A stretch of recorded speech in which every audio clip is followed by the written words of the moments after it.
Greetings, adventurers, and welcome back to the Den of the Drake. Other dragons hoard gold, while I hoard internet cringe. I would like to begin this video by apologizing for the delay in uploads. My microphone was giving me a world of trouble. So as punishment, I sent it to the abandoned tunnels below my lair to mine for cringe as a dragon thrall until the end of its pitiful existence. After all, no self-respecting dragon would let a broken microphone keep him from his adoring fans. Now, without further ado, let's go ahead and dive right into the world of r/RPG horror stories. Enjoy. This story is titled, Really Cool DMPC Forced Onto the Party. Ever had a DMPC from hell? Then boy howdy do I have the story for you. I just want to start by saying I love this DM. They have been absolutely wonderful, except for this one thing they did in our first session, that I'm still not over, and have chosen to share with you guys. Settle in, because this is a long one about how our DM tried to force a DMPC on us, and did almost everything you'd expect to see on a Why DMPCs Are Bad post. This all happened in one single session. I've been playing with a small group for a few years now, with regular weekly sessions.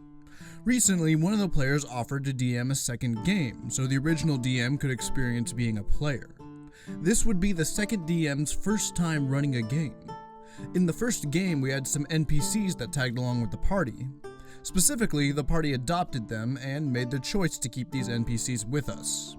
Apparently, the new DM saw this as setting a precedent, and excitedly announced that they already have a DMPC that they plan on accompanying the party. We immediately and gently objected, reminding the DM that NPCs in the old campaign were not planned, and only joined the party at the player's invitation. The DM backtracked and said, "Oh, no, of course, you totally have a choice."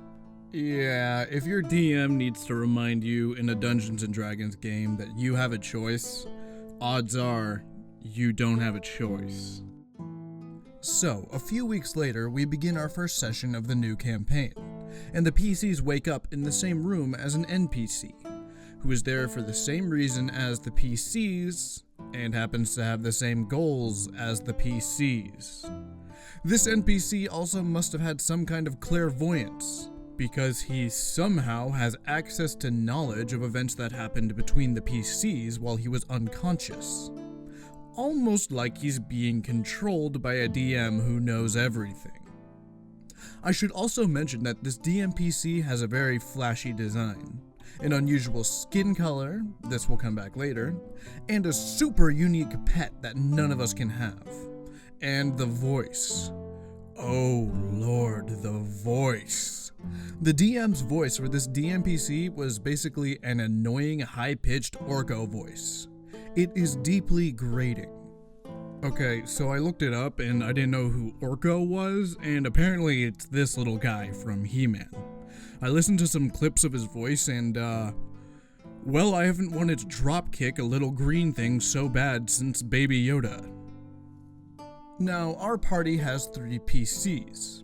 A warlock, a monk, and a rogue.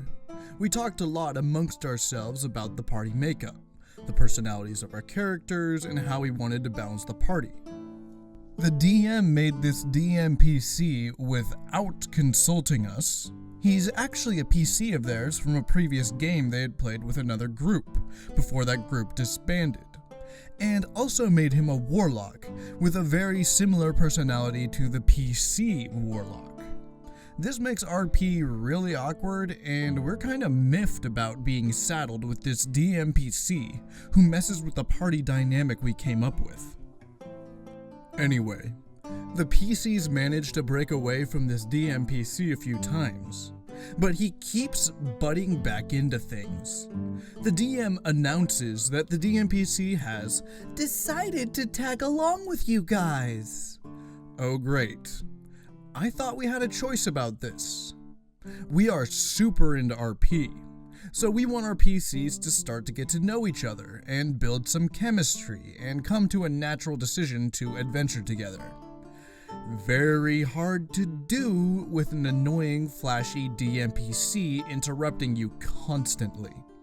And yeah, interrupting as in the DM literally interrupts a PC, so their DMPC can shout some solution, make a clever comment, or tell us where to go. At some point, the three of us manage to break away from this DMPC. Two of us run into bandits, and the third jumps in to help us out in the fight. Perfect. Now the PCs have a thing that they can bond over and a reason to be friends. Well, the DM decides to skip a PC's turn, so the DMPC can run in and end the fight for us at the last minute, looking super cool and saving, even though we were not struggling at all, everyone. Ugh. The PCs thank the DMPC and try to separate again. The DM, probably picking up on how we weren't enthusiastic about this DMPC, has the DMPC beg the party to help him in a way that requires the DMPC to tag along with the party. We are playing good aligned characters that aren't assholes, so it would have been really out of character to say no to someone who needs help. Great. The DMPC tags along. Also, that's not really a choice, is it? Along the way, the DMPC tells the party about himself, and how he has some super unique elemental power that makes him weak to metal. He just can't ever touch metal or it hurts him. We came across an iron bridge that we have to cross. No other way around. DMPC is a smaller race, so one of the PC tries to carry him across the bridge.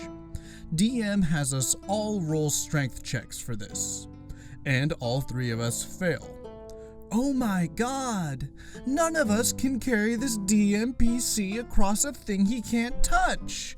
This might be it! Wrong. The DM just announces that there's suddenly a tree and he can just get across himself. The DMPC looks around and notices a tree that goes over the bridge, and he manages to climb across this tree to the other side of the bridge.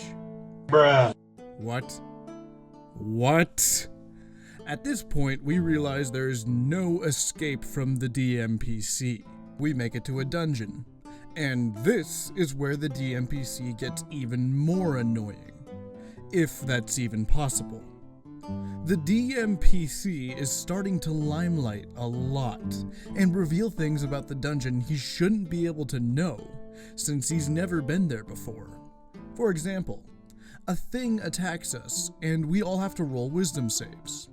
One of us gets frightened, and it turns out that thing attacking us was an illusion. The DMPC acts all smug. I totally knew it was an illusion the whole time. It's so obvious. Oh, fuck you. At certain points, the DMPC would straight up offer the solution to puzzles. Not because we were stuck on what to do or anything. We'd enter a room, DM would describe the puzzle, and then the DMPC would pipe up with a solution right away. Then they would act like they are all smart for knowing what to do. Like the party should be impressed and awed that they have such a cool and smart character tagging along with them. This DMPC was also a bit of an asshole. He made fun of one of the PCs for being a race with a shorter lifespan, mocking them over the fact that they will die before him. Yikes. We complete the dungeon, DMPC limelighting the whole time with the boss. At one point, they body check the boss away from the monk because it would look cool, I guess? There was literally no reason for it. The monk wasn't in danger and the DMPC is a caster class, so I don't know. But hey, at least the DMPC got to look awesome and make cool moves at the expense of any of the PCs getting any cool moments. We head back into town and try to find a place to stay. Whenever we talked to an NPC, they always made a comment on the DMPC's unique skin color. Every time. Like, we get it. He's not supposed to be that color. How weird. How unique. What a special character you've made, DM. Please, just stop trying to bludgeon us over the head with it. We get some temporary living arrangements with some bunk beds. The DMPC shouts over everyone which bunk they want, and gets first pick. Great. Charming. At this point in the session, the PCs are all cringing, and one of us starts laughing out of anxiety, as we realize that this character is just going to be with the party now.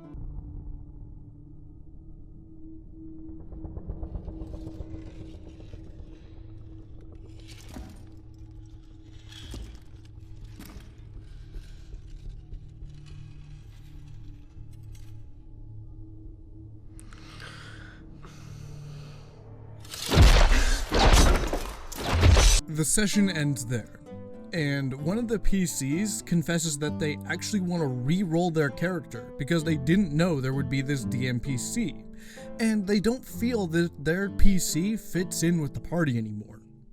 We all tell the DM that we really weren't fond of the DMPC. Everything else was great except for the DMPC. DM reacts by saying they might stop DMing. But they do eventually get over it, and course corrects super hard. DM later explains that the hand-holding stops now, when it comes to toning the DMPC down. So I guess they were nervous we'd just not understand anything? And needed a character there to be our Clippy, and tell us what to do. Anyway, they were very excited and nervous to run their first game, and just made a misguided move with this DMPC. But it was also clear the DM truly thought that we'd love this DMPC, and immediately take him with us, and didn't have any alternative route planned for if we didn't want this character with us. In any case, we never saw that DMPC again, and they did not become a part of the party, much to our relief.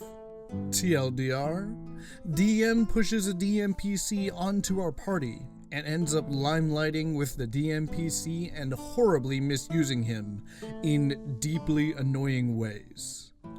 End of story.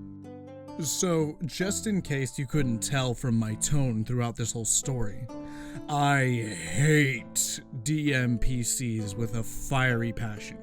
I mean, seriously. There is nothing that can ruin a game faster than a Mary Sue DMPC who just barges their way in and makes your character feel completely worthless. I mean, I have never seen a DMPC work. And if you're about to head down to the comments and tell me about a time a DMPC worked in your game, well, I'm sorry to break it to you, but that was just a really well played NPC. A DMPC is essentially a PC that has godlike knowledge of the world, is completely invulnerable to any form of criticism because they're just so perfect, and overall are just so f***ing annoying and won't leave you alone.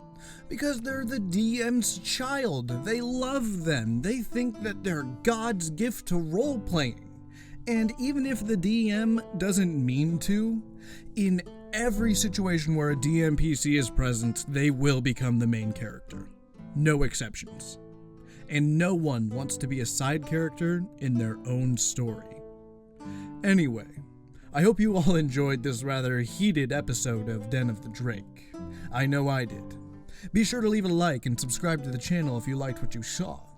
And I'll be sure to see you next time in the Den of the Drake.